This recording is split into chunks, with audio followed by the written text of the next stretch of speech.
Hello students. तो last video बड़ा होने के कारण मैंने उसको बीच में से कट कर दिया था, रोक दिया था। हमने पढ़ा था combining and segmenting construction contract, कैसे हम एडिशनल असेट को भी इसी में इंक्लूड कर सकते हैं या सेपरेट कॉन्ट्रैक्ट मान सकते हैं, या सेवरल कॉन्ट्रैक्ट्स मिले हम तो उनको सिंगल मानना है या सेपरेट मानना है। ये डिपेंड करता है नेगोशिएशन पर। अगर सेपरेट नेगोशिएशन हुआ है तो सेपरेट मानो, और सिंगल पैकेज नेगोशिएशन हुआ है फॉर ऑल कॉन्ट्रैक्ट्स तो फिर उसको आप सिंगल कॉन्ट्रैक्ट मान सकते हो। ये हमने पढ़ा था। अब आते हैं हम अगले पेज पर, पेज नंबर 1.25, जहां हम पढ़ेंगे contract revenue and cost. Contract revenue क्या क्या होता है? एक कॉन्ट्रैक्टर को, आप अपने आप को कॉन्ट्रैक्टर बनो, आपको क्या रेवेन्यू मिलेगा? तो एक तो मिलेगा आपको जो contract price, agreed price 10 lakh की बात हुई, 10 लाख वो मिलेंगे। तो initial amount of revenue agreed in the contract, जो भी इनिशियल था वो मिलेगा। एंड वेरिएशन इन वर्क, मान लो सामने वाला आपसे कुछ वेरिएशन, यानी जो कॉन्ट्रैक्ट में तय हुआ था उससे एक्स्ट्रा कुछ करवाता है या चेंज करके कुछ करवाता है। कॉन्ट्रैक्ट में बात हुई थी 2 रूम बनाने की, वो बोलता नहीं नहीं 3 रूम बना दो, एक दीवार और बीच में खड़ी कर दो। तो एक दीवार बनाने के आपके खर्चे लगेंगे ना, तो आप वो वेरिएशन वर्क के एक्स्ट्रा पैसे लोगे, वो भी रेवेन्यू। क्लेम्स एंड इंसेंटिव्स, कोई क्लेम हो, सपोज उसने आपको डिले किया या आपके मजदूर आ गए, उसने मटेरियल लाके नहीं दिया, आपके मजदूर बैठे रहे, तो उसका क्लेम लो अलग से। इंसेंटिव, आपने बहुत अच्छा काम किया तो उसका एक्स्ट्रा पैसा मिलता है कई बार, ठीक है। To the extent it is probable that they will result in revenue, मतलब वो रिकवरेबल होना चाहिए, तो सामने वाला दे तो आप रेवेन्यू मानो उसको। ऐसे कॉन्ट्रैक्ट कॉस्ट क्या होती है? तो कॉन्ट्रैक्ट कॉस्ट तो डायरेक्ट हम बोल सकते हैं कि that relate directly to specific contract. Contract chapter में पढ़ा था, उस साइड पे अलग सीमेंट की बोरियां जा रही है, उस साइड पे अलग। तो जो डायरेक्टली एट्रिब्यूटेबल कॉस्ट है वो cost that are attributed to contract actively in general और कैन बी एलोकेटेड। एक मैंने कहा था, एक सुपरवाइजर था, वो 2 घंटे इस साइड पे रहता है, 2 घंटे उस साइड पे रहता है, तो आप उसकी सैलरी को क्या करते हो? Allocated. Such other cost is may be specifically chargeable to the customer under the contract. तो कुछ भी specific cost particular contract, ये सब cost of contract होती है। So material, labor, site preparation cost वगैरह वगैरह जो भी मैंने contract चैप्टर में पढ़ा वो सब लिखा हुआ है नीचे, है ना। Hire of plant, depreciation of plant, designing, technical assistance वगैरह वगैरह सब लिखा हुआ है नोट। अगला पॉइंट नेक्स्ट पेज पर। तो ये सारे जितने भी कॉन्ट्रैक्ट कॉस्ट के दिए हुए पैराग्राफ ये रीड ओनली, इसको कुछ याद नहीं रखना। फिर है अगले पेज पर चेंज इन एस्टिमेट। आपने कॉन्ट्रैक्ट का परसेंटेज जो निकाला वो हमने कल बात की थी, कैसे निकाला हमने? वो हमने किया कॉस्ट अप टू डेट, हमने किया cost up to date divided by total contract cost, total contract cost. तो टोटल कॉन्ट्रैक्ट कॉस्ट तो एस्टिमेटेड ही होती है ना, काम पूरा हुआ ही नहीं तो कैसे पता लगेगा? एक्चुअल कॉस्ट पता लग ही नहीं सकते ना। Total contract cost means total estimated contract cost to complete, तो ये एस्टिमेट होगी।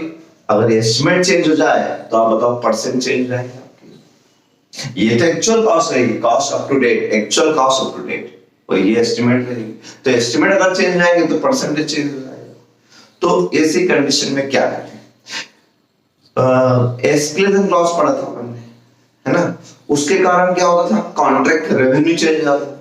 अभी ऊपर पढ़ के आए वेरिएशन इन वर्क, इंसेंटिव्स, तो उसके कारण रेवेन्यू भी चेंज जाता है। जो बात हुई थी कॉन्ट्रैक्ट प्राइस 10 लाख की, उस 10 लाख से 11 लाख भी हो सकता है, 1 लाख एक्स्ट्रा भी मिल सकते हैं, कुछ एक्स्ट्रा वर्क करवा दिए तो रेवेन्यू भी चेंज है। तो रेवेन्यू चेंज हो सकता है, कॉस्ट चेंज हो सकती है, तो आपके प्रॉफिटेबिलिटी और रिकॉग्निशन क्राइटेरिया भी तो बदल जाएंगे। तो क्या कह रहे हैं? Percentage completion method is applied on cumulative basis in each accounting period to the current estimate of contract revenue and cost. 2 line याद रख लेते हैं, इसलिए मैंने यहां पर आपको क्यूमुलेटिव लिखवाया है, याद करो क्यूमुलेटिव लिखवाया है ना। यानी पिछले सालों की कॉस्ट भी जोड़ते जाओ, क्योंकि उनको भी रिवाइज करना पड़ सकता है हमें। उनको रिवाइज करना होता है, एक्चुअल कॉस्ट रिवाइज नहीं करते हैं, लेकिन उनमें जो परसेंटेज सर्टेन किए थे, मान लो पिछले साल हमने कॉस्ट, हमारी क्यूमुलेटिव कॉस्ट जो लास्ट ईयर तक थी 18-19 तक, वो 2 लाख रुपए थी, और तब टोटल कॉन्ट्रैक्ट कॉस्ट 4 लाख रुपए थी, तो 50% वर्क कंप्लीट था। अब 19-20 तक आते आते कॉस्ट और इंकर कर दी हमने 3 लाख रुपए क्यूमुलेटिव कॉस्ट, इसको इंक्लूड करते हुए, और एस्टिमेट चेंज हो गया, 4 लाख की जगह हमको लग रहा है 5 लाख खर्च हो गए। कितने खर्च हो गए? 5 लाख। एस्टिमेट चेंज हो गया, हमारी कॉन्ट्रैक्ट कॉस्ट चेंज हो गई। एक्चुअल कॉस्ट तो क्यूमुलेटिव रहेगी 2 लाख ये, और 1 लाख नए लगाए होंगे, 3 लाख हो गई। अब आपका कॉन्ट्रैक्ट रेवेन्यू अब कितना परसेंट है? 60। तो कहने को हमने सिर्फ 10% ही वर्क किया है। कितना काम किया? सिर्फ 10% वर्क किया। ऐसा करने से क्या होगा? क्यूमुलेटिव करने से ये होगा, क्यूमुलेटिव वर्क से, कि ये भी रिवाइज हो जाएगा ऑटोमेटिक। वरना पिछले साल का परसेंट कम था, तो पिछले साल का रेवेन्यू भी रिकॉग्नाइज कम हुआ होगा। परसेंटेज कंप्लीशन मेथड में जो भी कॉन्ट्रैक्ट प्राइस रही होगी, मान लो 5 लाख 10 लाख कॉन्ट्रैक्ट प्राइस, उसका 50% रिकॉग्नाइज हुआ होगा, जबकि होना कितना चाहिए? अब मैंने ये चेंज कर दिया, तो इसको भी रिवाइज करो, इसको भी रिवाइज करो, यानी ये तो 40% ही हो। तो क्या पिछले साल जाके उसके P&L अकाउंट माइनस करोगे? नहीं हो सकता ना माइनस। तो ये बात तो हमने अकाउंटिंग स्टैंडर्ड में पढ़ी है कि change in accounting estimates prospectively reflect होते हैं, रेट्रोस्पेक्टिव नहीं होता है। तो जो बीत गया उसको भूल जाओ, आप तो यहां से चलो करंट एस्टिमेट से चलो। करंट एस्टिमेट आपका क्या है? 5 लाख है ना, 5 लाख में, और क्यूमुलेटिव कॉस्ट आज तक कितनी है? 3 लाख से कम। ये एस बताता है, ठीक है। यही बड़ी बात देखिए, और इसका एक बहुत शानदार क्वेश्चन करवाऊंगा मैं, उसी से कंसेप्ट क्लियर होंगे आपके। और जब भी क्वेश्चन करवाऊंगा वाला क्वेश्चन का नंबरिंग यहाँ ला के लिख देना, और बस एस खत्म हो गया। डिस्क्लोजर में ये सब चीजें लिखी हुई है कि आपको क्या क्या डिस्क्लोज करना है। An enterprise should disclose the amount of contract revenue recognised, कितना रिकॉग्नाइज किया इस बार वो बताएं। मेथड यूज्ड, तो मेथड तो एक ही बची आजकल, percentage completion method. Method used in determining the stage of completion. Stage of completion के लिए तो ये मेथड है कॉस्ट टू कॉस्ट, और सर्वे मेथड, और physical proportion method. It should be disclose. और क्या डिस्क्लोज करना है? तो बी पार्ट में लिखा हुआ है aggregate amount of cost incurred and recognised profit और loss up to the reporting period. Accumulated cost कितनी हुई वो बताना है, प्रॉफिट कितना रिकॉग्नाइज किया पीरियड में वो बताना है, एडवांस मनी अगर रिसीव हुई तो वो बताना है। Amount of retention, retention money मतलब कि हमने उसका काम कर दिया 50%, लेना थे मुझे 10 लाख और उसने 8 ही दी, तो 2 लाख रिटेन कर लेता है वो, कॉन्ट्रैक्ट की रिटेंशन अमाउंट। तो retention amount are amount of progress billing which are not paid. हमने बिल दे दिया कि आपका 10 लाख का काम हो गया, उसने बोला ठीक है 8 लाख लगे, तो प्रोग्रेस बिलिंग हुई 10 लाख की, and not paid until the satisfaction of conditions satisfied in the contract for the payment of such contract and until defects have been rectified। तो कई बार वो पैसा रोक लेता है कि भाई साहब काम पूरा करके दो, यहाँ पे प्रॉब्लम, यहाँ डिफेक्टिव है आपका वर्क, तब देंगे हम बचे हुए पैसे, तो रिटेंशन मनी कहलाती है।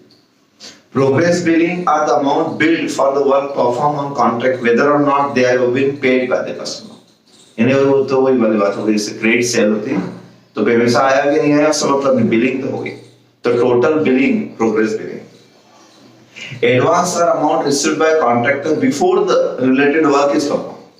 काम होने से पहले पैसा आ जाएगा तो एडवांस कहेंगे, काम होने के बाद भी ना आएगा तो रिटेंशन मनी कहेंगे। नीचे इसके डिस्क्लोजर का फॉर्मेट दे रखा है, यहाँ एक मिस्टेक थी, शायद अभी भी होगी। क्या लिखा है? Enterprise should represent gross amount due from customer for contract work as an asset. जितना मुझे कस्टमर से लेना है वो मैं असेट साइड में दिखाऊंगा, जैसे क्रेडिट सेल डेटर्स होते हैं, ठीक ऐसा ही मैंने वर्क परफॉर्म कर दिया सामने वाले को लेकिन पैसा नहीं आया तो उसका मैं डेटर के रूप में दिखाऊंगा, asset side. Gross amount due to customer, ज्यादा आ गया तो लायबिलिटी साइड में दिखाऊंगा, एडवांस में होता है। कैसे? तो उसका तरीका नीचे लिखा है, कॉस्ट इनकर्ड, जितना खर्चा आपने आज तक किया वो, प्लस रिकॉग्नाइज प्रॉफिट, प्रॉफिट जोड़ दूंगा तो ये क्या आ जाएगी, कॉन्ट्रैक्ट प्राइस आ जाएगी एक तरीके से अभी तक की कितना वर्क परफॉर्म किया। यानी एक तो मैंने जितना खर्चा किया वो लेना है, मुझे प्रॉफिट लेना है, लॉस होता है तो माइनस कर दूंगा, इतना पैसा लेना है, इसमें से लेस प्रोग्रेस बिलिंग। अब if amount is positive, gross amount due from customer, देखो उन्होंने दोनों में फ्रॉम लिख दिया, नेगेटिव है तो भी फ्रॉम लिख दिया और पॉजिटिव है तो भी फ्रॉम लिख दिया। तो यहां पर हम क्या करेंगे, किस तरीके से, यानी मैंने अगर किसी कॉन्ट्रैक्टर के लिए, कॉन्ट्रैक्टी के लिए 3 लाख रुपए का खर्चा कर चुका हूं और 10,000 रुपए मेरा प्रॉफिट है, तो मुझे 3,10,000 रुपए बनते।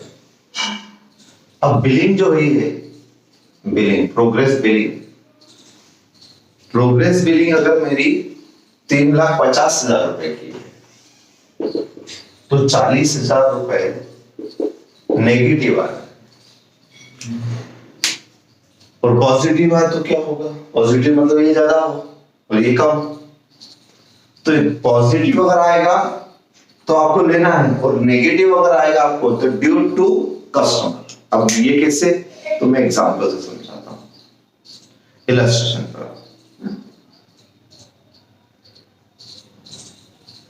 पर आओ। इस इलस्ट्रेशन में शायद समझ में आ जाए आपको। देखो फर्स्ट इलस्ट्रेशन दिया हुआ नीचे मिसलेनियस इलस्ट्रेशंस में, अ firm of contractor obtain a contract, study material में है हम पेज नंबर 1.28 पर। अब ना एएस तो कंप्लीट हो चुका है, एएस की थ्योरी कंप्लीट हो गई है। आप एक बार फिर वीडियो देख के रिवाइज करो ना, बहुत छोटा है इसे, भी कोई खास बात नहीं है इसमें, बस परसेंटेज कंप्लीशन मेथड और वो मेथड लगाते कैसे ये देखना है ना। अब प्रैक्टिकली आता है इसमें से, कोई थ्योरी नहीं आती है। तो a firm of contractor obtain a contract for construction of bridge across river Revati. The following details are available in records ended 31st March 17. Contract price 1,000, certified work 500, uncertified 105, estimated further cost to complete 490। या through same question contract accounting में भी था, contract costing same ऐसे ही था question, है ना। जहां से हमने एस्टिमेट कॉन्ट्रैक्ट के क्वेश्चन स्टार्ट किए तो पहला छोटा क्वेश्चन यही वाला था। Progress payment received 400 and to be received 140. The firm seeks your advice and assistance in presentation of accounts keeping in view of the requirement of S7 issued by your institute। तो presentation requirement पूछ रहे हैं, क्या question की requirement समझा, presentation. तो presentation में हमें क्या क्या दिखाना पड़ता है, अभी हम डिस्क्लोजर पढ़ के आए, यानी ये ऊपर की बात नहीं बता रहे तो लास्ट की बात बता रहे कि प्रेजेंट कैसे करें। तो प्रेजेंटेशन में हमने पढ़ा अभी रेवेन्यू रिकॉग्नाइज दिखाना है, प्रॉफिट लॉस रिकॉग्नाइज दिखाना है, परसेंटेज कंप्लीशन मेथड अडॉप्ट किए, percentage how to certain percentage on the basis of cost incurred to date to estimate cost or survey method or physical method, it should be disclosed। और क्या खास बात पढ़ के आए, मेन पढ़ के आए हम progress billing, advance payment, retention money, ये सब डिस्क्लोज है। तो पहले तो हमें रिकॉग्नाइजेशन कितना हुआ, तो ऊपर जो रिकॉग्निशन क्राइटेरिया था वो फिल करना पड़ेगा और उसमें एक ही मेथड थी परसेंटेज कंप्लीशन मेथड। और क्लियर दिख रहा है ये फिक्स प्राइस कॉन्ट्रैक्ट की प्राइस पहले से दे रखी 1000। तो फिक्स प्राइस कॉन्ट्रैक्ट में सिंपल सा रूल क्या रहता है, हर क्वेश्चन में स्टेप याद रखना, छोटा सा क्वेश्चन है तो भी, बड़ा क्वेश्चन है तो भी, इस पूरे में एक स्टेप आप चाहे तो लिख सकते हैं कि steps to solve any question. किसी भी क्वेश्चन को सॉल्व करने की स्टेप नंबर 1 ये रहेगी आपकी, क्या आप सबसे पहले परसेंटेज ऑफ कंप्लीशन ये निकालना सबसे पहला काम। छोटे से छोटा क्वेश्चन भी हो या कुछ भी हो, percentage of completion on cumulative basis, cumulative basis ये लिख के रखना है अपनी कॉपी। तो क्यूमुलेटिव बेसिस पे क्या करूंगा मैं, cost up to date, cumulative cost up to date divided by total estimated contract cost, ये करूंगा। ठीक है, कितने दे रखी है इस क्वेश्चन में? इसमें दे रखी है estimated further cost to completion 495 और वर्क सर्टिफाइड अनसर्टिफाइड। तो देखो यहां पर ऐसा लिखा हुआ है इन्होंने, यानी इस क्वेश्चन में इन्होंने cost incurred up to date नहीं दे रखी है, तो फिर परसेंटेज कैसे निकालें? तो परसेंटेज में क्या क्यूमुलेटिव कॉस्ट कितनी इनकर्ड हुई, तो वर्क अलग से कोई कॉस्ट नहीं देगी, कॉस्ट अप टू डेट अगर वो दी होती तो वो लेते। यहाँ वर्क सर्टिफाइड वर्ड लिखा, तो वर्क सर्टिफाइड मतलब इतना वर्क डन एंड सर्टिफाइड, और not certified means work done but not certified. ये दोनों वर्क डन है ना, कॉस्ट अप टू डेट। हालांकि एक बात डिफरेंस बता दूं मैं आपको, कॉस्ट अकाउंटिंग में वर्क सर्टिफाइड को हम इंक्लूडिंग प्रॉफिट मानते थे। वहां एकमात्र ये फिगर था जिसका वैल्यूएशन कॉन्ट्रैक्ट प्राइस पर होता था ना, इसमें प्रॉफिट एलिमेंट इंक्लूड था। और वर्क अनसर्टिफाइड का हम कॉस्ट प्राइस पे करते थे, याद करें। बट यहाँ ये लोग क्या करते हैं, इस एएस में कॉस्ट चलता है, इसमें वर्क सर्टिफाइड वाला परसेंटेज वो वाला नहीं चलता, वर्क सर्टिफाइड वाला कॉन्ट्रैक्ट प्राइस वहां ऐसा चलता था, work certified divide by contract price, वहां ऐसे परसेंट निकालते थे, क्योंकि ये भी इंक्लूसिव प्रॉफिट था, ये भी इंक्लूडिंग प्रॉफिट था, और इसका वैल्यूएशन कॉन्ट्रैक्ट प्राइस को होता था, मैचिंग करते थे। लेकिन यहाँ पर ये ऐसा नहीं करते हैं, ये दो बात आपको अलग याद रखना पड़ेगा, इसमें मैं कुछ नहीं कर सकता, वहां अलग याद रखो, यहाँ अलग याद रखो। यहाँ work certified means cost up to date 505 lakh नहीं कितना है 500, तो ये और अनसर्टिफाइड 105, ये दोनों cost up to date. Uncertified work भी, लेकिन काम तो हो चुका है, पैसा तो लग चुका है, अभी सर्टिफाइड नहीं हुआ है। ठीक है, एस्टिमेटेड टोटल कॉन्ट्रैक्ट कॉस्ट, तो एस्टिमेटेड टोटल कॉन्ट्रैक्ट कॉस्ट तो दी हुई हो और नहीं दी हो, तो जो अब तक पैसा लग चुका है वो प्लस फर्दर और कितना लगना है, एस्टिमेटेड फर्दर कॉस्ट 495 और लगना है अभी तो, ये टोटल मिलाकर आपने 605 लगा दिया है और आपको 1100 लगना है। ठीक है, तो कितने परसेंटेज हो गया जरा देख लीजिए। 605 डिवाइड बाय 1100, 55% वर्क कंप्लीटेड। तो हर क्वेश्चन की सबसे पहली स्टेप होगी आपकी ये क्यूमुलेटिव बेसिस पे, आज तक 55% काम हो चुका है। ठीक है, फिर क्या, अब हमें जैसे अगर स्टेप में P&L अकाउंट में कैसे दिखाएंगे, step number 2 recognition in profit and loss statement on percentage completion method, on percent completion basis, इस बेसिस पर हम P&L में रिकॉग्नाइज करेंगे। ठीक, आप चाहो तो P&L वाले स्टाइल में बताओ, या जिस क्वेश्चन P&L नहीं पूछा है, इसमें P&L नहीं पूछा है, ठीक है, तो आप चाहो तो स्टेटमेंट वाले स्टाइल में बता दो। जैसे क्या क्या बताना होता है, रेवेन्यू रिकॉग्नाइज मेन होता है, revenue recognise during the period and profit recognise और loss recognise during the period, ये मेन होते हैं। तो मैं P&L वाले स्टाइल बताता हूं आपको। रेवेन्यू कितना रिकॉग्नाइज करना चाहिए, 55% of contract price, contract price इसमें 1000 है, 1000 का, तो 550 का रेवेन्यू रिकॉग्नाइज करना है। और ये क्यूमुलेटिव बेसिस पे, अगर मान लो पिछले पीरियड में भी आप सपोज 20% वर्क हो चुका था, 30% हो गया था, चलो 30%, तो 30% का रेवेन्यू रिकॉग्नाइज कर चुके थे लास्ट ईयर में, 1000 का 30%, 300, तो उतना माइनस करते हैं, बाकी का 250 इस बार रिकॉग्नाइज हो जाएगा। ऐसे ही यहां पर भी cost up to date, cost up to date कितनी आपकी 605 है, 605, क्यूमुलेटिव हो सकता है इसमें से पिछले बार भी आपने 200 खर्च कर दिए थे तो अपने माइनस कर देंगे, तो ड्यूरिंग द पीरियड का प्रॉफिट एंड लॉस बन जाएगा।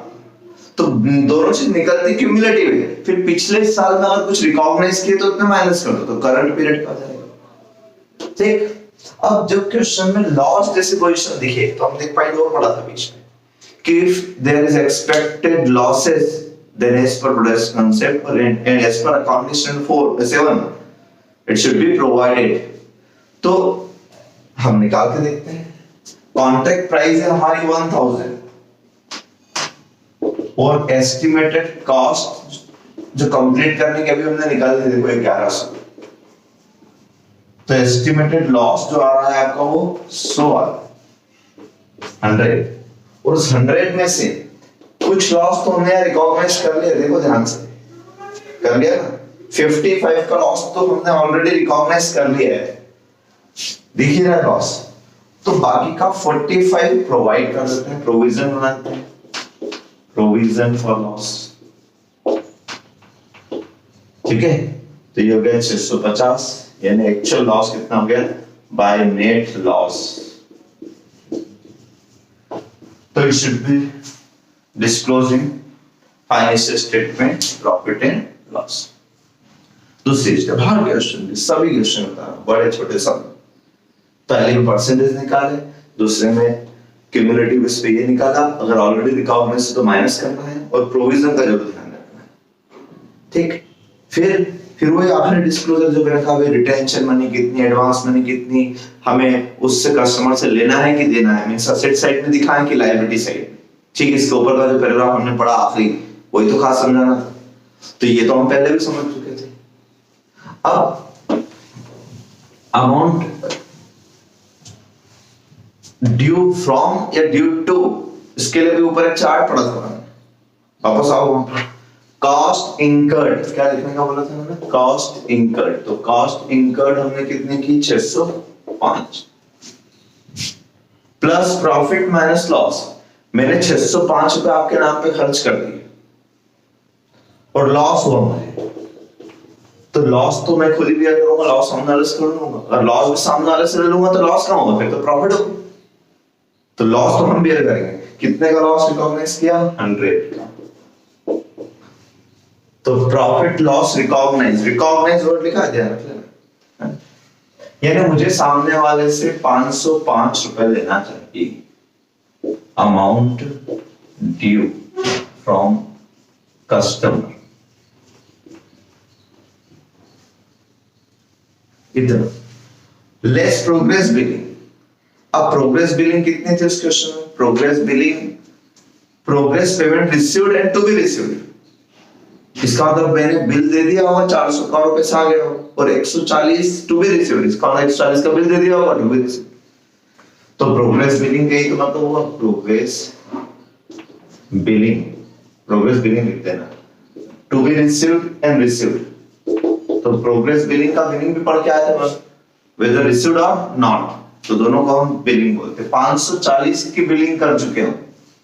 बिलिंग कितने कर चुके हम 540 की, जबकि लेना कितने 505.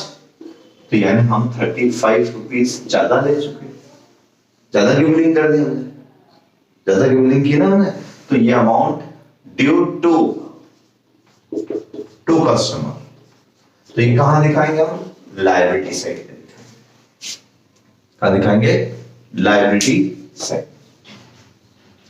ठीक है. ये एक प्रेजेंटेशन कहा था उन्होंने कर दिया हमने वाला प्रेजेंटेशन. देख लो आप नीचे एग्जांपल में. फिर फाइनली ई पॉइंट देखो सॉल्यूशन में, रिलेवेंट डिस्क्लोजर अंडर AS7. ये तो सारे वर्किंग नोट हो गए एक तरीके से. स्टेप 1, स्टेप 2 एंड ये स्टेप 3. ये क्या था स्टेप 3, डिस्क्लोजर है ना, डिस्क्लोजर रिक्वायरमेंट. अल्टीमेट इस पूरे एस के सारे डिस्क्लोजर में क्या क्या था, रेवेन्यू. तो रेवेन्यू हमने कितना डिस्क्लोज किया 550. एक्सपेंसेस कितने दिए 605. रिकॉग्नाइज लॉस कितना 100. प्रोग्रेस बिलिंग कितनी 540. रिटेंशन अमाउंट कितना 140 में सामने रोक लिया था, वो नहीं दिया था. और 35 अमाउंट ड्यू टू कस्टमर. ये सारे प्रेजेंटेशन पूरे एस के प्रेजेंटेशन ये 5-7 प्रेजेंटेशन. ठीक है. चलिए अब आप इलस्ट्रेशन नंबर इसके बाद वाला कर लेना, इजी क्वेश्चन है. फिर हम आएंगे ठीक है सावत वाले क्वेश्चन पर. तब तक मैं आपको एक क्वेश्चन और करवा देता हूं, और वो है हमारे प्रोनाउंसमेंट में होगा. या फिर डीएस रावत में से निकाल लेंगे हम, लेकिन वैसे प्रोनाउंसमेंट में ढूंढ लेते हैं, पहले प्रोनाउंसमेंट में अगर रहा तो वहां से देख लेंगे। डीएस रावत से ही कर लेते हैं सारे क्वेश्चन, ज्यादा अच्छा रहेगा, है ना, एक सीक्वेंस में सारे क्वेश्चन कर देते हैं। फर्स्ट क्वेश्चन देखें आप, सबसे टॉप पर 254 पेज नंबर, 3 इयर्स, 3 साल दे रखे हैं, year 1, year 2 and year 3, first second third. मैं क्वेश्चन लिख देता हूं यहां पर, तो यहां मैंने पूरा क्वेश्चन लिख दिया आपको, ठीक है। डीएस रावत का क्वेश्चन नंबर 1 पेज नंबर 554 254 पर। तो इनिशियल ये तय हुआ था, यानी एट द बिगिनिंग, लेकिन हमें रिकॉग्निशन जो करना रहते हैं एट द एंड करना रहते हैं 31 मार्च के लिए। तो 31 मार्च तक आते आते फर्स्ट ईयर में एस्टिमेटेड कॉस्ट आपके 805 हो गई, 820। सेकेंड ईयर थर्ड ईयर में कोई चेंज नहीं। इंक्रीज इन रेवेन्यू, रेवेन्यू आपका फर्स्ट ईयर में और लास्ट ईयर में नहीं बढ़ा, बीच में आपका एक बार 20 से बढ़ गया। एडिशनल एस्टिमेटेड कॉस्ट लिखी हुई, एडिशनल कॉस्ट 15 की यहां और लगेगी, तो आपकी कॉस्ट बढ़ के 820 हो जाएगी।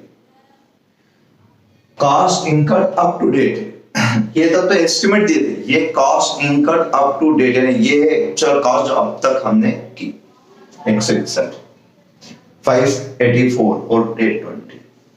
और इसके नीचे लिखा हुआ था एक लाइन, आप लिख लेना, क्वेश्चन यहां तक का था, ठीक है, यहां तक का क्वेश्चन लिखा हुआ, ये नहीं लिखा हुआ, बस यहां तक का क्वेश्चन लिखा हुआ है। फिर नीचे एक लाइन लिख लेना, at the end of second year cost incurred included 10 crore, cost included 10 crore for material stored at site to be used in third year to complete the project। मतलब खरीदा यहाँ, बट यूज कब करेंगे, नेक्स्ट ईयर। तो हम तो consumption जिस year में होता उस ईयर में हम लिखते हैं, कंजम्पशन वाले ईयर में लिखते हैं हम, परचेज वाले ईयर में नहीं लिखते, ठीक है ना।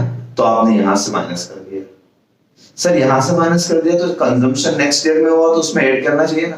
तो भाई ये cumulative cost, cost up to date, मतलब डेफिनेटली उसमें इंक्लूड होगा ना, तो लास्ट जो मटेरियल लगा होगा वो इस साल ही तो लगा होगा, तो इस साल के टोटल काउंटिंग में 820 में आ गया होगा, तो अलग से आपको ऐड करने की जरूरत नहीं, ठीक है। ये क्वेश्चन हो गया अपना कंप्लीट। अब हमने क्या पढ़ा, कोई सा भी क्वेश्चन, बड़ा हो छोटा हो, 1 साल का हो, 2 साल का हो, 3 साल का हो, हमने ये पढ़ा कि हमें परसेंटेज सबसे पहली स्टेप में निकालना है, तो परसेंटेज निकाल लेंगे।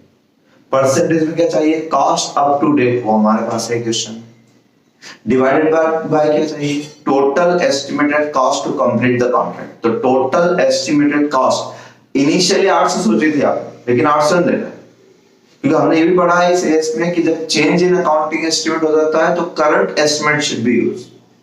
तो करंट एस्टिमेट बोलता है आपका फर्स्ट ईयर के एंड में 805, तो आप डिवाइड कितने से करोगे, 805, तो आपका परसेंट आया 20%। सेकंड ईयर में आते आते आपकी एडिशनल कॉस्ट 15 और बढ़ गई, तो 805 के 820 हो गए।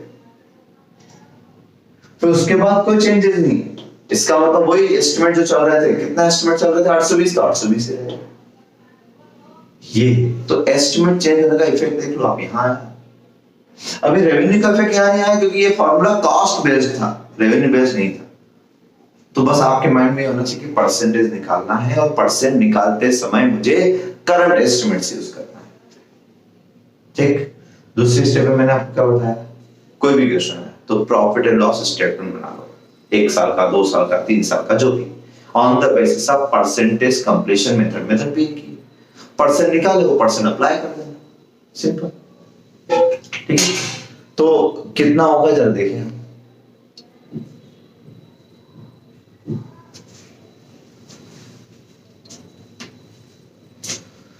तो पीएनएल अकाउंट में first year, second year, third year, अगर हम रेवेन्यू की बात करते हैं, बाय रेवेन्यू, रेवेन्यू मतलब हम क्रेडिट से, बस जगह कम इसका, अदरवाइज आप डेबिट क्रेडिट स्टाइल बना लेना तो मिल जाए। रेवेन्यू रिकॉग्नाइज करना चाहिए कितने परसेंट हमारे पास, तो पहली बात तो ये कि रेवेन्यू आपका इनिशियली 900 तय हुआ था, फर्स्ट ईयर में कोई चेंज हुआ क्या रेवेन्यू में, इंक्रीज इन रेवेन्यू नहीं, तो 900 लिखा। सेकंड ईयर में आपका रेवेन्यू इंक्रीज होने का है 20, यानी यहाँ 920 हो जाएगा, और थर्ड ईयर में कोई चेंज है क्या? नहीं, तो यहाँ पे भी 920 ही रहेगा। थर्ड ईयर में कोई चेंज नहीं होगा, मतलब ये वाला एस्टिमेट चलेगा, पुराना वाला नहीं। पुराना वाला तो बदल के 900 से 920 पे आ गए, अब 920 से आगे कुछ भी नहीं हुआ तो 920। ये आपका ग्रॉस रेवेन्यू है, इस पर आप परसेंटेज लगा दो। यहां इसका 20% रिकॉग्नाइज करना चाहिए, मतलब 180। यहां इसका 70% रिकॉग्नाइज करना चाहिए और यहां इसका 100% रिकॉग्नाइज करना चाहिए। तो 920 का 70% 644। यह आपकी P&L अकाउंट की क्रेडिट साइड बन रही है, ठीक है। या वर्टिकल फॉर्मेट में अगर बनाते तो ऐसे ही करते, रेवेन्यू फ्रॉम ऑपरेशन लिखते हैं। तो क्या करंट ईयर के P&L अकाउंट में इकट्ठा फिगर, क्यूमुलेटिव फिगर लिखना चाहिए? ये 644 तो क्यूमुलेटिव रेवेन्यू आया क्योंकि ये परसेंट क्यूमुलेटिव थे, जबकि 70% में से 20% वर्क में लास्ट ईयर रिकॉग्नाइज कर चुका है। तो अगर ऐसा करूंगा तो टोटल मिला के देखो आप कितना बड़ा कॉन्ट्रैक्ट हो गया। 900 कॉन्ट्रैक्ट था, कितना रेवेन्यू रिकॉग्नाइज हो गया? ज्यादा हो गया, बहुत ज्यादा है। तो 600, ये 900, 600 और 180, मतलब ये तो लगभग 1500 के आसपास हो गए। तो क्यूमुलेटिव फिगर को हमें क्या करना है, जो ऑलरेडी रिकॉग्नाइज है वो माइनस करना है। Already recognise in previous year, ठीक है। तो ये 180 यहां से माइनस हो जाए, ये 600, तो यहां पर नेट 180, ठीक है। यहां पर माइनस कर देते हैं हम 464 और यहां पर हम 920 माइनस 644 276, ठीक है। तो current year revenue, current year में आपने रेवेन्यू इतना रिकॉग्नाइज करना है, मींस फर्स्ट ईयर में इतना, सेकंड ईयर में इतना, थर्ड ईयर में। सर डायरेक्ट नहीं कर सकते कि 20% यहां कर लिया, टोटल 70 हो गया, तो बाकी का 50% ड्यूरिंग ईयर में हुआ होगा, तो इस बार 50% कर लेते। फिर यहां और यहां पे कितना 30% हुआ होगा, 30% कर लेते। चलो ऐसा करके देखते हैं। अगर ऐसा करते तो हम क्या करते, यहाँ 920 है, 920 का सीधे 50% निकाल लेते। 920 का 50% ये तो 460 है, जबकि यहाँ तो 464। भाई ऐसा नहीं करना है, तभी तो कंसेप्ट बनाया है। याद करो एडवांस टैक्स में अगर मैं पहली इंस्टॉलमेंट भूल गया या कम पे की में, ठीक है, तो नेक्स्ट इंस्टॉलमेंट में क्यूमुलेटिव था, याद करो, क्योंकि 2 इंस्टॉलमेंट के बीच में 3 महीने का पीरियड और 3 महीने में आपकी इनकम बढ़ गई तो टैक्स बढ़ जाता है, और टैक्स बढ़ जाता है तो जो नया टैक्स है उसका 75% या जो भी अपने परसेंटेज थे वो देना पड़ता है। यार माइनस, अगर हम फर्स्ट इंस्टॉलमेंट कुछ दे चुके तो माइनस कर दो, नहीं तो पूरा दो। ऐसे यहां पर भी कंसेप्ट है। तो यहां पर रेवेन्यू रिवाइज हो गया ना आपका, देखो ध्यान से। अगर रिवाइज नहीं होता, 900 रहता सब जगह, तो आप डायरेक्ट 50 निकालते तो भी आ जाता, फिर यहाँ 30 निकालते तो भी डायरेक्ट आ जाता। लेकिन स्टेप याद रखो, ऐसे ही करना है, चाहे रिवाइज हो या ना हो, हम तो अपने तरीके से चलेंगे क्यूमुलेटिव बेसिस पर, और फिर माइनस कर देंगे। ये हो गई क्रेडिट साइड आपकी P&L की। अब लेस कॉस्ट, तो कॉस्ट, क्यूमुलेटिव कॉस्ट कितनी, कॉस्ट क्यूमुलेटिव मतलब अप टू डेट कॉस्ट 161 यहां पे रखी, यहां पर 574 और यहां 820। ये भी क्यूमुलेटिव कॉस्ट है, तो क्यूमुलेटिव कॉस्ट है तो इसमें से भी क्या करना पड़ेगा, मुझे माइनस करना पड़ेगा ना पुराने कॉस्ट को, यानी ये वाली कॉस्ट यहां माइनस हो जाएगी, ये वाली कॉस्ट यहां माइनस हो जाएगी। तो करंट ईयर कॉस्ट 161, यहाँ 574 माइनस 161 यानी 413, और यहाँ पर 820 माइनस 574 यानी 246, ठीक है। ये दो कॉस्ट हो गए, इसको हम ए नाम दे देते हैं, इसको बी नाम दे देते हैं, ए और बी। तो प्रॉफिट रिकॉग्नाइज ए माइनस बी। करंट ईयर में आपने कितना प्रॉफिट रिकॉग्नाइज किया वो आ जाएगा, तो 19 यहां रिकॉग्नाइज किया, यहां कितना रिकॉग्नाइज किया 51, यहां कितना रिकॉग्नाइज किया 30। ये करंट ईयर का अलग अलग प्रॉफिट आ गया आपका। अब प्रेजेंटेशन आप इनके तरीके से करें या मेरे तरीके से करें कोई फर्क नहीं पड़ता। 1951 30 प्रॉफिट बराबर, ठीक है। ये था क्वेश्चन। अब इसमें सर वो प्रोग्रेस बिलिंग, वो प्रेजेंटेशन कहाँ पूछा? आप क्वेश्चन देख के समझ जाना। क्वेश्चन में अगर कॉस्ट और रेवेन्यू का झंझट दिया हुआ है, समझ जाओ P&L पूछना है। Progress billing, amount received, amount retained, अगर वो सब बोला है इसका मतलब वो रिटेंशन वाला कंसेप्ट, वो वाला चीज पूछना है, ठीक है। तो इन क्वेश्चन में आपको सिर्फ क्या करना था कि प्रॉफिट एंड लॉस तक बनाना था, क्योंकि रेवेन्यू और कॉस्ट से रिलेटेड बात हो रही थी। प्रोग्रेस बिलिंग की बात, रिटेंशन मनी की बात कहीं से कहीं तक नहीं थी, तो हमें वो सेकंड प्रेजेंटेशन नहीं देना है। उसका क्वेश्चन लास्ट में है, वो भी बता दूंगा मैं। और मैक्सिमम यही आते हैं। अब आपको सेकंड नंबर क्वेश्चन में दे रहा हूं, क्वेश्चन नंबर 2, ये आप करना। फिर क्वेश्चन नंबर 3 में क्या है? क्वेश्चन नंबर 3 ये भी आप इजीली हो जाएगा, कोई खास बात नहीं है। क्वेश्चन नंबर 3 में क्या है? Cumulative cost incurred up to date, cost yet to be incurred, progress billing. अच्छा, ये प्रोग्रेस बिलिंग वाला क्वेश्चन है, 4th number question. Second 3rd तो इजी हो जाएगा। 4th नंबर क्वेश्चन एक बार देख लेते हैं। और 4th नंबर क्वेश्चन में पहले स्टेप तो ये परसेंटेज दे निकालना है, क्यूमुलेटिव फिगर दे रखे हैं, फिर उसके बाद प्रॉफिट एंड लॉस अकाउंट से P&L निकालना है।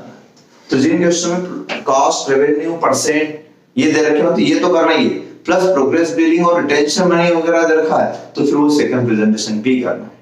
वो कैसे करना है मैं आपको ओरल बताता हूं, याद रखो। इनके बुक के हिसाब से मत लिखो आप, और फिर भी अगर नहीं आएगा तो मैं करवा दूंगा आपको, है ना, डाउट सेशन में। तो उसमें क्या किया था हमने? उसमें नंबर 1 रहता है cost incurred up to date. Number 1 क्या रहता है? Cost, first year, second year, third year.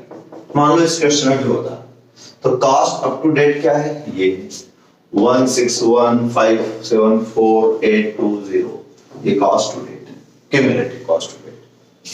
ये लेते याद करो वहां पर भी, ठीक है। फिर क्या करते थे हम? प्रेजेंटेशन में रेवेन्यू का प्रेजेंटेशन हो गया, P&L में रेवेन्यू रिकॉग्नाइज हो गया, कॉस्ट ये भी रिकॉग्नाइज हो गया, प्रॉफिट लॉस ये भी रिकॉग्नाइज हो गया। अब हमें प्रेजेंटेशन देना हो सेकंड वाला, रिटेंशन मनी वाला। तो रिकॉग्नाइज प्रॉफिट प्लस माइनस कर देते हैं, यहां पे याद करो प्रॉफिट या लॉस। तो प्रॉफिट है इस क्वेश्चन 195130, ठीक है। और प्रोग्रेस बिलिंग कितनी हुई है? प्रोग्रेस बिलिंग आपकी जैसे इस क्वेश्चन 4th नंबर क्वेश्चन में दे रखी है, during the period 1,370 and 30,000 on collection of billing. Collection billing का कम हुआ है, तो बिलिंग पूरी बिलिंग अमाउंट दे रखा है। इसका मतलब जैसे पहले साल में बिलिंग हुई 1 लाख, कलेक्शन हुआ 75 का, मतलब 25,000 रिटेंशन में। क्या हो गया? रिटेंशन में। अगले साल 370 की और बिलिंग हुई, अब 3 लाख किया है, जबकि टोटल हो गए थे 470। पहले साल 1 लाख और अगले साल 370, तो 470 में से आए कितने? तो पहले 70,000 आए, 75,000 सॉरी, फिर 3 लाख आए तो 370, तो बाकी रिटेंशन मनी। क्यूमुलेटिव बेसिस पर इसको भी करोगे, ठीक है। फिर सॉल्यूशन में बताता हूं डायरेक्ट यहां पर आपको। तो इस क्वेश्चन 4th नंबर इलस्ट्रेशन में आपने परसेंट निकाले, फिर सेकंड स्टेप में हमने देखो 3 साल का प्रॉफिट निकाला, सेम इसी स्टाइल वो कर लोगे। फिर contract disclosure as per S7 में डिस्क्लोजर नंबर 1 होता है रेवेन्यू, तो रेवेन्यू आप बता दोगे, नीचे लिखा हुआ देखो रेवेन्यू 166। फिर कॉन्ट्रैक्ट एक्सपेंसेस वो भी आप बता दोगे ड्यूरिंग द पीरियड में कितने। तीसरा लिखा है रिकॉग्नाइज प्रॉफिट, वो भी रिकॉग्नाइज हो गया आपका, ठीक है। ये 3 डिस्क्लोजर तो यहां से उठा के लिख दिया उन्होंने। फिर एक कॉस्ट इनकर्ड, ये भी यहीं से उठा के लिख दिया। Contract cost that relates to future activities nil. Progress billing 1 lakh, फिर 370 मतलब 470 टोटल क्यूमुलेटिव, फिर 30,000 की और मींस 5 लाख। अब अनबिल्ड कॉन्ट्रैक्ट रेवेन्यू, ये वर्ड आपको तकलीफ देगा। अनबिल्ड कॉन्ट्रैक्ट रेवेन्यू मतलब आपने P&L अकाउंट में यहां रेवेन्यू रिकॉग्नाइज किया 1,66,667 इस क्वेश्चन, और बिलिंग आपने 1 लाख की, मतलब आपने 66,000 की बिलिंग ही नहीं की, तो ये अनबिल्ड रेवेन्यू बोलते हैं, इसकी बिलिंग नहीं हुई। वरना काम कर दिया 166 का, बिल 1 लाख का दिया, तो कम बिलिंग है ना। एडवांस आया आपके पास 75,000। तो अब हमें कितना अमाउंट दिखाना है? क्या रूल था अपना? अपना रूल था cost incurred and recognised profit plus minus करना था। तो इसी क्वेश्चन के साथ बताता हूं, इसके फिगर छोड़ो, मैं तो फोर्थ क्वेश्चन है क्योंकि आपका क्वेश्चन तो रहेगा इसी, तब वीडियो देख लेना, आप रिकॉर्ड कर रिवाइज कर। तो कॉस्ट इंकर्ड प्लस प्रॉफिट, तो कॉस्ट प्लस प्रॉफिट को ही तो हम रेवेन्यू बोलते हैं। पहले साल रेवेन्यू रिकॉग्नाइज किया है इन्होंने, ये 166, ये उठा लिया फिगर, यही तो आएगा। आप भी करोगे तो इसे आएगा कॉस्ट प्लस ये लिखोगे तो रेवेन्यू रिकॉग्नाइज ही तो आ जाएगा सीधे सीधे, यानी 166 ही तो आ जाएगा। तो कंसेप्ट वही cost plus profit means revenue recognise, और लॉस होता तो माइनस, यानी कुल मिला के आपने जो रेवेन्यू रिकॉग्नाइज किया वो फिगर होता है। तो ये आया। सेकंड ईयर में कितना आया? सेकंड ईयर में है रिकॉग्नाइज 4,50,000, 4,50,000। और थर्ड ईयर में कितना है? थर्ड ईयर में आपका 5 लाख क्यूमुलेटिव फिगर, कौन सा फिगर है? क्यूमुलेटिव फिगर, ठीक है। तो ये क्यूमुलेटिव रेवेन्यू हो गया, क्यूमुलेटिव कॉस्ट, क्यूमुलेटिव प्रॉफिट, तो cumulative revenue, cumulative. First year के एंड में मुझे 1,66,000 रुपए लेना थे सामने वाले से, क्योंकि इतना काम कर दिया, इतना प्रॉफिट चाहिए मुझे, तो उसने दिया कितना। तो लेस क्या करेंगे हम? लेस करते हैं हम प्रोग्रेस बिलिंग। क्या लिखा था मैंने पिछले क्वेश्चन में? आया था प्रोग्रेस बिलिंग। बिलिंग में amount received and not received दोनों आते हैं, तो उस क्वेश्चन में रिसीव्ड नॉट रिसीव्ड दिया था, तो दोनों जोड़ दिया तो बिल बन गया। और यहाँ बिलिंग अमाउंट डायरेक्ट दे रखा है, billing during the year 1 lakh की बिलिंग, तो इसमें रिसीव्ड भी आ गया और नॉट रिसीव्ड भी आ गया ना, 75,000 रिसीव्ड भी आ गया, 25 नॉट रिसीव्ड भी आ गया। प्रोग्रेस बिलिंग अगली कितने हुई? अगली प्रोग्रेस बिलिंग हुई है 3,70,000, 3,70,000 बराबर, यानी 4,70,000 टोटल मिला के 4,70,000। फिर 30,000 की और हो गई 5 लाख की बिलिंग हो गई। अब बिलिंग में यहाँ पर पॉजिटिव आ रहा है, यहाँ नेगेटिव आ रहा है, और यहाँ कुछ भी नहीं आ रहा है। पॉजिटिव जब आता है तो क्या, नेगेटिव जब आता है तो क्या, मैंने बताया था। पॉजिटिव आया इसका मतलब हमें अमाउंट रिकवर्ड फ्रॉम कस्टमर लेना है। एक छात्र का काम कर दिया और 1 लाख रुपए की बिलिंग की हमने, मतलब 60,000 को और बिलिंग करना है, तो ये और अमाउंट रिसीवेबल हो जाता है। और हमने बिलिंग ज्यादा ही कर दी, काम कम किया, मतलब हमने एक्सेस बिलिंग कर दी। एक्सेस बिलिंग को हम क्रेडिट करेंगे, सॉरी लायबिलिटी लिखेंगे। ये डिस्क्लोजर था उनका, ठीक है। और एक डिस्क्लोजर होता है रिटेंशन मनी। तो रिटेंशन मनी कितनी थी? पहले साल 1 लाख की बिलिंग थी, 75,000 रुपए उसने दिए, 25,000 रिटेंशन मनी, ठीक है। इस तरीके से आप निकालो।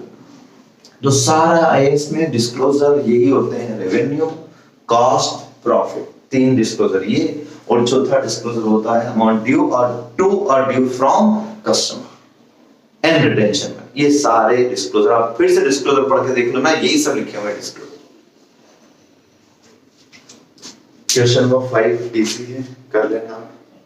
सेम क्वेश्चन इसी स्टाइल, मैक्सिमम पीएनएल क्वेश्चन आपको ज्यादा मिलेंगे। क्वेश्चन नंबर 7, क्वेश्चन नंबर 7 वही है जो मैंने अभी आपको स्टडी मटेरियल में से करवाया था, एक बार ये भी कर लेना। 6, 7 इजी क्वेश्चन, बस एएस कंप्लीट करना, ठीक है। तो मेरे हिसाब से सेल्स के जो डाउट्स थे वो भी मैंने बता दिए। इसके बाद में डाउट आए तो हम एक दिन हम क्लास रख लेंगे। यहाँ पर आपका लगभग नहीं 100% कोर्स कंप्लीट है। सारे चैप्टर करवा दिए मैंने आपको, सारे अकाउंटिंग स्टैंडर्ड्स करवा दिए हैं, ठीक है।